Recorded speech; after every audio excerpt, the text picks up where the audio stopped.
Hello दोस्तों, मेरा नाम संदीप है और मेरे यूट्यूब चैनल पर आप सभी का स्वागत है। आज हम पढ़ने वाले हैं क्लास 10th की साइंस और आज हमारा चैप्टर है acid base and salts. Friends, इसके पार्ट 1 और पार्ट 2 पहले से ही मैंने अपने चैनल पर अपलोड कर दिए हैं। आज उसका हम पार्ट 3 पढ़ेंगे और इसका लास्ट पार्ट होगा। फ्रेंड्स, इस पार्ट में मतलब हमारा चैप्टर है वो पूरा कंप्लीट हो जाएगा। तो आइए हम अपना चैप्टर स्टार्ट करते हैं friends, acid base and salts का पार्ट 3।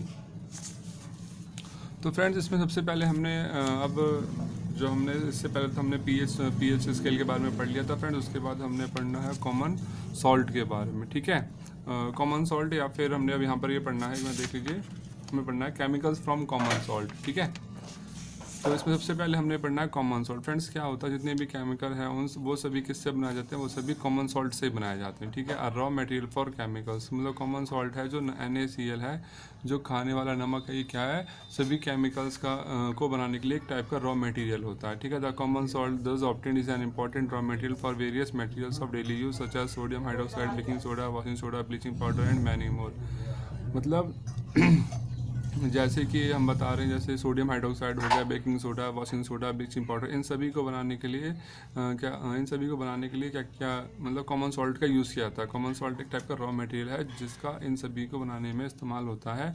अब देखते हैं सबसे पहले कि कॉमन सॉल्ट का इस्तेमाल कैसे किया जाता है इन सभी मटेरियल्स को मैन्युफैक्चर करने में या फिर बनाने में, ठीक है। देखिए, सबसे पहले आता है सोडियम हाइड्रोक्साइड। सोडियम हाइड्रोक्साइड का फॉर्मूला होता है NaOH। तो देखते हैं ये कैसे बनता है, ठीक है।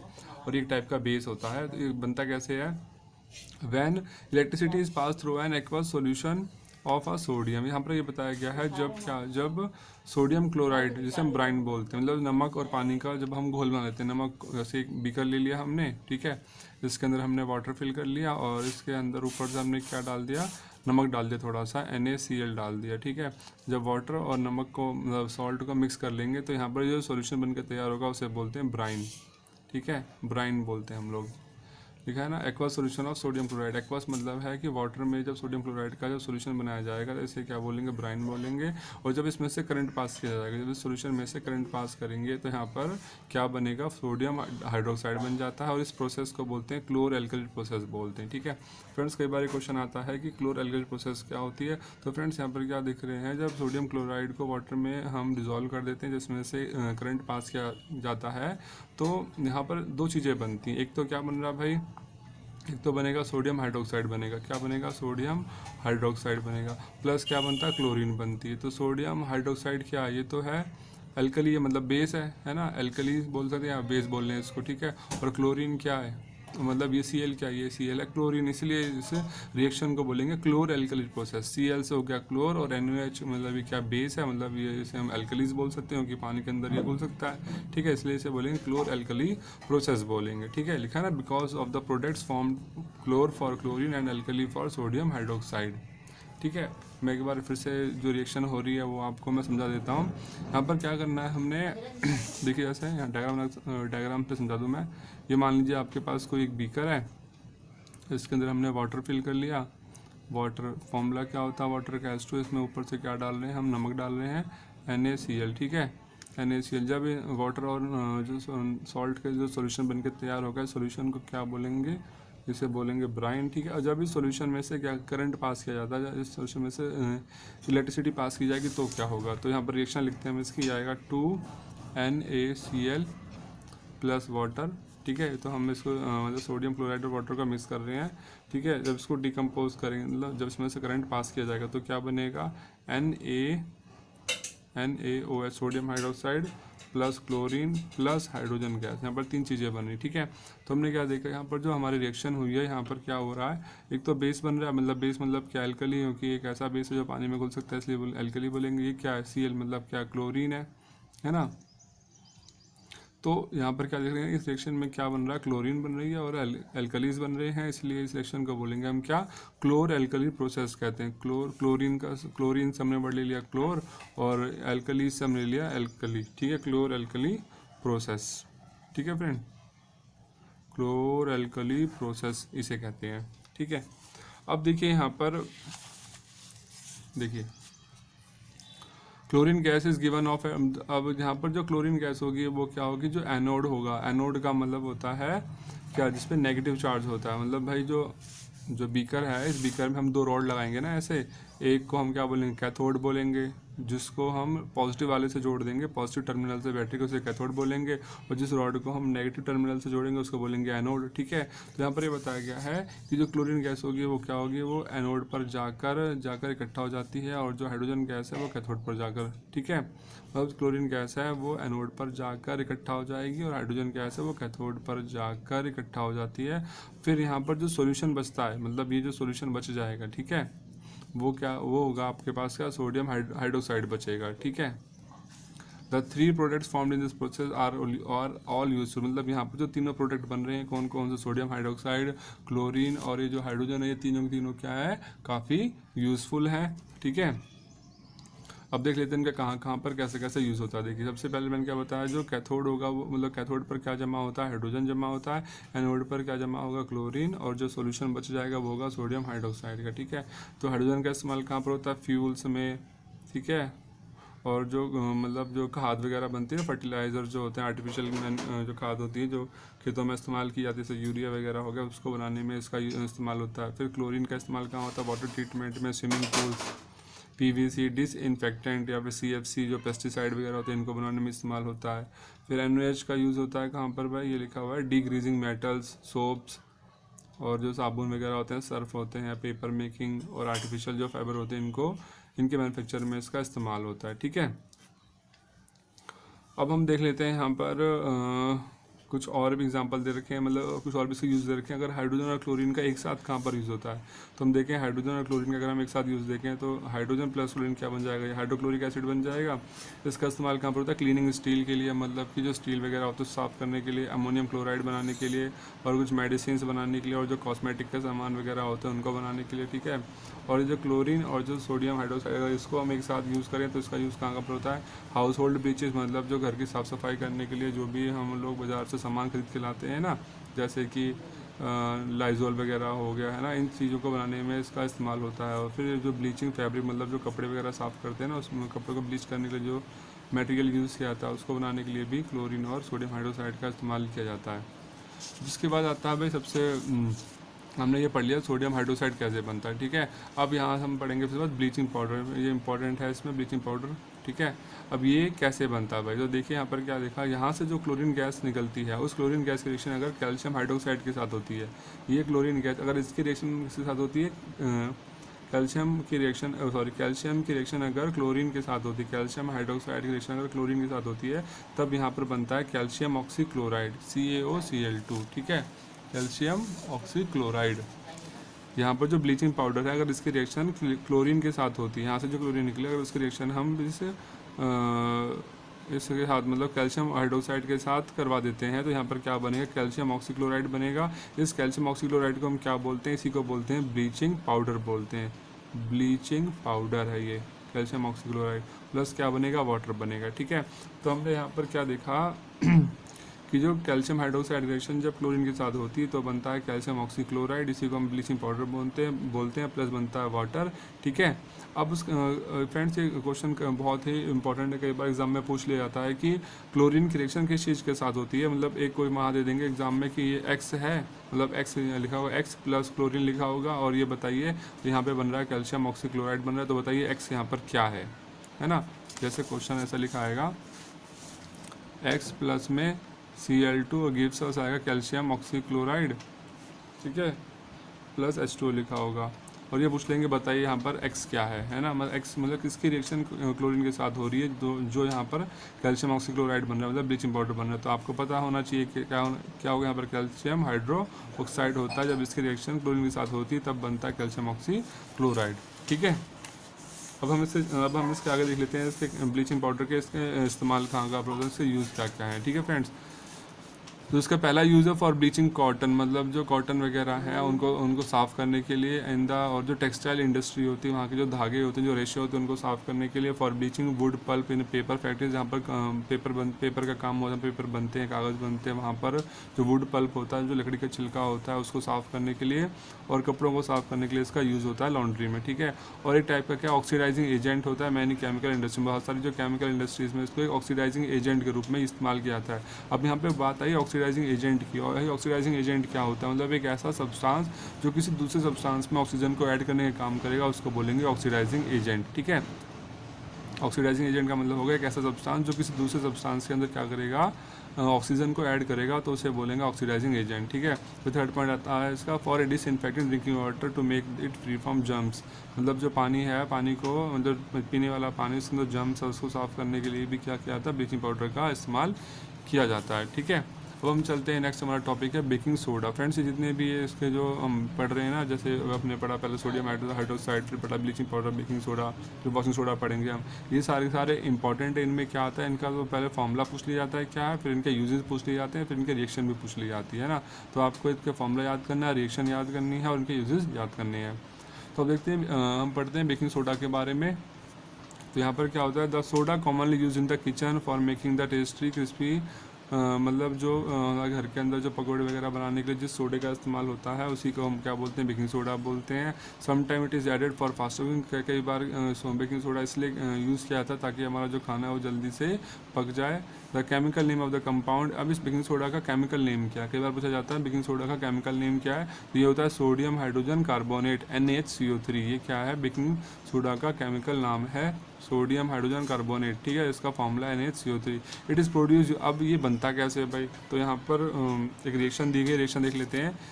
NaCl क्या हो गया, खाने वाला नमक है ना, जब इसकी plus water plus CO2 plus NH3, जब इन चारों की रिएक्शन आपस में होती है तो यहाँ पर क्या बनता है, ये बनता है अमोनियम क्लोराइड प्लस बनता है सोडियम हाइड्रोजन कार्बोनेट, है ना। जब इन चारों की रिएक्शन आपस में होती है तो सोडियम, यहाँ पर ammonium chloride plus sodium carbonate plus sodium hydrogen carbonate बनता है। यही जो सोडियम हाइड्रोजन कार्बोनेट है, इसी को हम क्या बोलते हैं, इसी को बोलते हैं बेकिंग सोडा बोलते हैं। ठीक है, अब उसके बाद देखते हैं जब इस बेकिंग सोडा को हीट किया जाता है तो क्या होता है भाई। जब बेकिंग सोडा जैसे हम खाने वाली चीज़ों में डालते हैं, जैसे पकौड़ा हो गया या फिर भटूरे हो गए, उसमें डालते हैं ना, तो इनसे होता क्या है, देखिए इसकी रिएक्शन दे रखी है। NaCO3 जब डाल के उसे हीट किया जाएगा, जब सोडियम हाइड्रोजन कार्बोनेट को हीट करते हैं तो वहाँ पर तीन चीज़ें बनती हैं। एक तो बनेगा सोडियम कार्बोनेट प्लस बनेगा वाटर प्लस बनेगा CO2 गैस। ठीक है, अब देखते हैं इसका इस्तेमाल कैसे कैसे होता है सोडियम हाइड्रोजन कार्बोनेट का। फॉर मेकिंग बेकिंग पाउडर, जो बेकिंग पाउडर होता है उसको बनाने के लिए क्या यूज़ किया जाता है, बेकिंग सोडा इस्तेमाल किया जाता है। ठीक है, लिखा for making baking powder which is a mixture of baking soda and a mild edible acid such as tartaric acid. मतलब कि जो बेकिंग पाउडर है इसको बनाने के लिए कि हम लोग क्या करते हैं, जब बेकिंग सोडा की रिएक्शन करवाते हैं किसके साथ, बेकिंग सोडा प्लस क्या होता है, टेरिटरिक एसिड। ठीक है, टेरिटरिक एसिड, जब इन दोनों की रिएक्शन आपस में होती है तो क्या बनता है, तब इससे बनकर मिलता है आपको बेकिंग पाउडर मिलता है। इससे baking powder, baking soda plus tartaric acid gives us क्या, बेकिंग पाउडर, है ना। कई बार क्वेश्चन में एग्जाम से पूछ लिया जाता है कि बेकिंग सोडा की रिएक्शन किस चीज़ के साथ होती है, मतलब या बेकिंग पाउडर कैसे तैयार होता है, तो हम वहाँ पर ये बोलेंगे बेकिंग सोडा की जब रिएक्शन टेरिटरिक एसिड के साथ होती है तो इससे क्या बनता है, बेकिंग पाउडर बनता है। ठीक है, तो वही यहाँ पर हमने रिएक्शन भी लिखी हुई है। फिर when baking powder is heated, फिर जब इस बेकिंग पाउडर को हीट किया जाता है या पानी में मिक्स किया जाता है तो वहाँ पर ये रिएक्शन होती है। क्या होता है, NaCO3 plus H positive gives us CO2 plus H2 plus sodium salt of acid. ठीक है, अब होता क्या, देखो भाई कि जब हम बेकिंग सोडा किसी चीज़ में डाल के उसको हीट करते हैं, आप देखा होगा केक में भी डालते हैं, ब्रेड में भी डालते हैं, तो होता क्या, यहाँ से जो CO2 गैस निकलती है ना, इसी गैस के कारण क्या होता है, वो जो जिस चीज़ में हमने इसको डाला वो चीज़ फूल जाती है। जैसे अगर हम भटूरे की बात करें, है ना, तो मैदे में जब हम ये बेकिंग सोडा डाल देते हैं, डालने के बाद जब उस भटूरे को जब हम तेल में तलते हैं तो वहाँ पर कौन सी गैस निकलेगी भाई, हीट हो रहा है मतलब तल रहे हैं, तो कौन सी गैस निकलेगी, CO2 गैस। तो इसी CO2 गैस के कारण क्या होगा, जो मैदा है वो भटूरा है वो फूल जाता है। ठीक है, और फूल कर कैसा होता है, सॉफ्ट और स्पंजी जैसा हो जाता है। ठीक है, फिर आता है सोडियम हाइड्रोजन कार्बोनेट। जो सोडियम हाइड्रोजन कार्बोनेट है ये क्या, एक टाइप का एंटी एसिड का भी काम करता है। ठीक है, जो सोडियम हाइड्रोजन कार्बोनेट है एक टाइप का एंटी एसिड का भी काम करता है। मतलब अगर हमारे पेट में दर्द और जलन महसूस हो रही है तो हम थोड़ा सा अगर सोडा भी डाल लेते हैं और खा लेते हैं तो भी हमारे पेट के अंदर जो एसिड बन रहा है वो क्या होगा, उससे हमें छुटकारा मिल जाएगा। ठीक है, उसके बाद आता है इसका जो यूज़ होता है, सोडा एसिड फायर एक्सटिंग्विशर, मतलब जो आग बुझाने वाले जो यंत्र, जो मशीन वगैरह होती हैं, है ना, उसके अंदर भी उसको बनाने के लिए भी बेकिंग सोडा का इस्तेमाल किया जाता है। ठीक है, अब हम चलते हैं, हमारा नेक्स्ट है वॉशिंग सोडा क्या होता है। Another chemical that can be obtained from the sodium chloride. Sodium chloride से जो दूसरा केमिकल जो हमें मिलता है वो है वॉशिंग सोडा। इसका फॉर्मूला होता है Na2CO3 10H2O, ठीक है, Na2CO3.10H2O, ये वॉशिंग सोडा का फॉर्मूला है। और ये बनता कैसे भाई, जब सोडियम कार्बोनेट के अंदर अगर हम पानी ऐड कर देते 10H2O वाटर के मॉलिक्यूल ऐड कर देते हैं, ठीक है, यहाँ पर लिखा देखिए, you have seen about that sodium carbonate can B obtained by heating baking soda. Recrystallisation of sodium carbonate, जब हमने यहाँ पर सोडियम हाइड्रोजन कार्बोनेट को हीट किया था तो आपको यहाँ मिला था सोडियम कार्बोनेट। अगर इस सोडियम कार्बोनेट के अंदर दोबारा से हम क्या डाल दें, इसमें थोड़ा सा पानी ऐड कर दें, वाटर ऐड कर दें, तो ये बन जाएगा सोडियम कार्बोनेट 10H2O। इसे बोलेंगे 10 को, इसका पूरा नाम बोलेगा सोडियम कार्बोनेट डेकाहाइड्रेट, ठीक है। इसे पढ़ेंगे सोडियम कार्बोनेट, Na2 सोडियम और CO3 मतलब कार्बोनेट, और 10H2O को बोलेंगे डेकाहाइड्रेट। 10 मतलब डेका और H2O मतलब हाइड्रेट, ठीक है। तो ये आएगा सोडियम कार्बोनेट, मतलब वॉशिंग सोडा को हम क्या बढ़ेंगे, सोडियम कार्बोनेट डेकाहाइड्रेट बोलेंगे, ठीक है। ये तो हो गया इसका फॉर्मूला। फिर आता है इसका यूज़ क्या होता है भाई।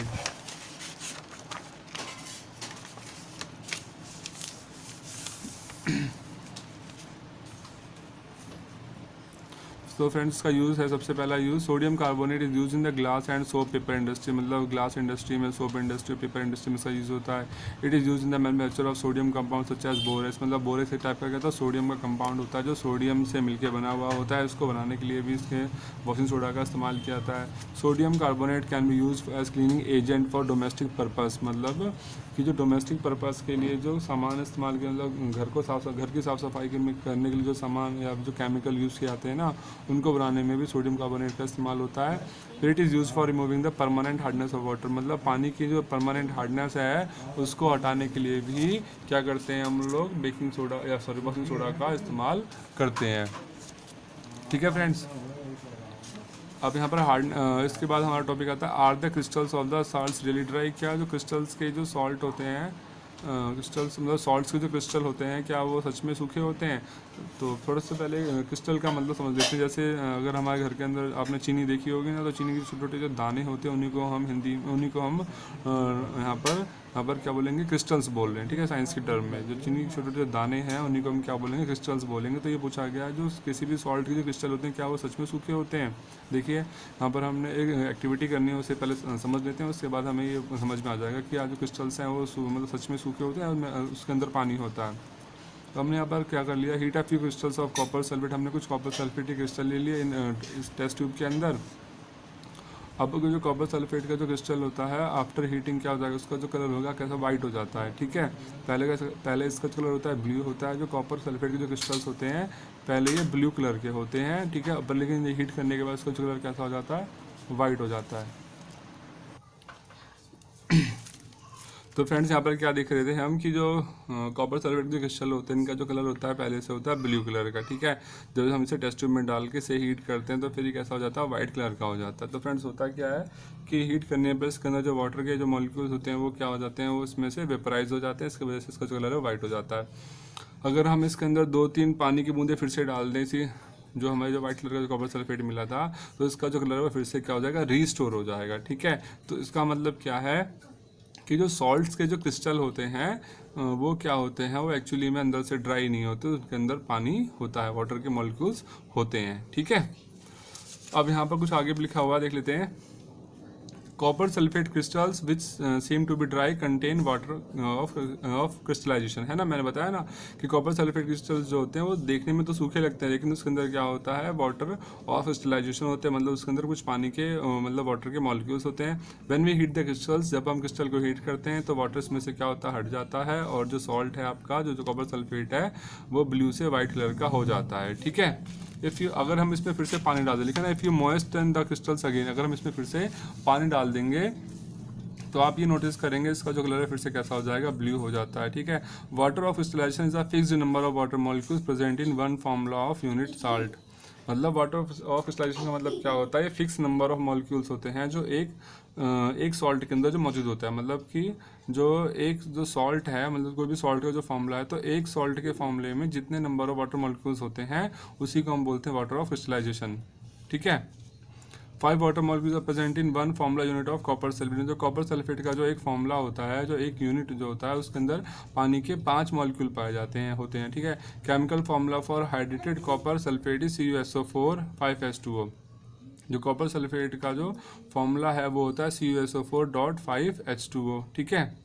ये इसका फॉर्मूला होता है, मतलब इसके कॉपर सल्फेट के अंदर क्या पानी के 5 मॉलिक्यूल, वाटर के 5 मॉलिक्यूल्स हैं, ठीक है। इसी तरीके से अगर हम वॉशिंग सोडा की बात करें तो वॉशिंग सोडा का फॉर्मूला पढ़ा था आपने Na2CO3 डॉट में 10H2O। इसका मतलब क्या है, वॉशिंग सोडा के अंदर क्या होता है, वाटर के 10 मॉलिक्यूल होते हैं। तो यहाँ पर जो वाटर ऑफ जो क्रिस्टलाइजेशन है वो कितना है, 10 है, मतलब 10 वाटर के मॉलिक्यूल्स हैं जो क्रिस्टल के रूप में इसके अंदर मौजूद हैं, ठीक है। अब हम इसके बाद बात कर लेते हैं एक दूसरा सॉल्ट है which possesses water of crystallization is gypsum, ठीक है। एक दूसरा सॉल्ट है जिसके अंदर भी क्रिस्टलाइजेशन प्रोसेस होती है, इसे हम क्या बोलते हैं, जिप्सम बोलते हैं, ठीक है। तो जैसे it has 2 water molecules as water of crystallization, मतलब जो जिप्सम होता है इसके अंदर क्या होता है, पानी के 2 मॉलिक्यूल होते हैं, ठीक है। ये है जिप्सम का फॉर्मूला CSA4 डॉट में 2H2O, ठीक है। तो यहाँ पे क्या देगा, वाटर के 2 मॉलिक्यूल हैं, ठीक। अब हम बात करें अगर इस जिप्सम को अगर हम हीट कर देते हैं, ठीक है, ऑन हीटिंग जिप्सम, जब हम जिप्सम को 373 केल्विन पे हीट करते हैं तो इसमें से जो वाटर के मॉलिक्यूल्स होते हैं वो लॉस हो जाते हैं, मतलब इसमें से उड़ जाते हैं वो पानी के मॉलिक्यूल्स, और ये क्या बन जाता है, ये बन जाता है calcium sulphate hemihydrate CSO4 dot half H2O को बोलेंगे हेमीहाइड्रेट, और इसी फॉर्मूले को हम बोलते हैं प्लास्टर ऑफ पेरिस। जी हाँ दोस्तों, इसे बोलते हैं प्लास्टर ऑफ पेरिस या फिर POP कहते हैं, है ना। मतलब कि आपने देखा होगा कई बार जब लोगों के हाथ या पैर टूट जाते हैं तो उनके जो हाथ या पैर को जब वो प्लास्टर किया जाता है तो प्लास्टर करने के लिए जिस पाउडर का इस्तेमाल करते हैं उसी पाउडर को हम बोलते हैं POP या फिर प्लास्टर ऑफ पेरिस। इसका फॉर्मूला होता है CSO4 हाफ H2O, और ये बनता है कैसे है, जब हम इस जिप्सम को हीट करते हैं 373 केल्विन पे, इसमें से जो पानी के जो मॉलिक्यूल होते हैं उसमें से 2H2O में से हाफ 1 बाय मतलब 1.5H2O तो उसमें से उड़ जाएगा, फिर हाफ H2O बचेगा, इसी को हम बोलेंगे फिर क्या, प्लास्टर ऑफ पेरिस बोलते हैं, ठीक है। अब देखते हैं इसका इस्तेमाल कहाँ कहाँ होता है प्लास्टर ऑफ पेरिस का। मतलब लिखा है ना, is use as plaster for supporting the fractured bones, है ना, जो हड्डियाँ टूट जाती हैं, मतलब उन हड्डियों को जो फ्रैक्चर आया उसको ठीक करने के लिए। प्लास्टर ऑफ पेरिस का वाइट पाउडर टाइप का वाइट पाउडर होता है, जब इसमें दोबारा से पानी मिलाएंगे फिर से क्या बन जाएगा, जिप्सम में कन्वर्ट हो जाएगा। देखिए ये लिखा है ना CSO4 हाफ H2O, इसमें जब दोबारा से हमने 1.5H2O मिलाया तो फिर से बन गया CSO4 2H2O, मतलब फिर से जिप्सम बन जाएगा, ठीक है। जिप्सम को हीट करेंगे 373 पे, इससे क्या बन जाएगा, ये प्लास्टर ऑफ पेरिस बन जाएगा, और जब इस प्लास्टर ऑफ पेरिस में फिर से इतना वाटर ऐड कर देंगे तो फिर से ये जिप्सम में कन्वर्ट हो जाता है, ठीक है। अब फ्रेंड्स इसके अलावा भी देख लेते हैं इसका यूज़ कहाँ कहाँ पर होता है। It is written in this form because, अच्छा फ्रेंड्स, इसका जो यूज़ होता है प्लास्टर ऑफ पेरिस का is use for making the toys, मतलब कि जो बहुत सारे जो खिलौने वगैरह हैं उनको बनाने के लिए, मटेरियल्स फॉर डेकोरेशन, ठीक है, मतलब जो डेकोरेशन का सामान बनाने के लिए यूज़ होता है, और जो सरफेस होती है मतलब जैसे घर की छत है, दीवार है, उसको काफ़ी ज़्यादा स्मूथ करने के लिए भी इसका इस्तेमाल होता है, ठीक है फ्रेंड्स। हमारा चैप्टर आज यहीं पर कंप्लीट होता है। अगर आपको वीडियो अच्छी लगी तो प्लीज़ वीडियो को लाइक कीजिए, शेयर कीजिए, चैनल को सब्सक्राइब कीजिए। अगर आपको कुछ भी वीडियो में डाउट है तो प्लीज़ वीडियो के नीचे कमेंट कर दीजिए। आपका कोई भी डाउट होगा तो मैं आपकी नेक्स्ट वीडियो में दूर कर दूंगा। तो फ्रेंड मिलते हैं अपनी नेक्स्ट वीडियो में।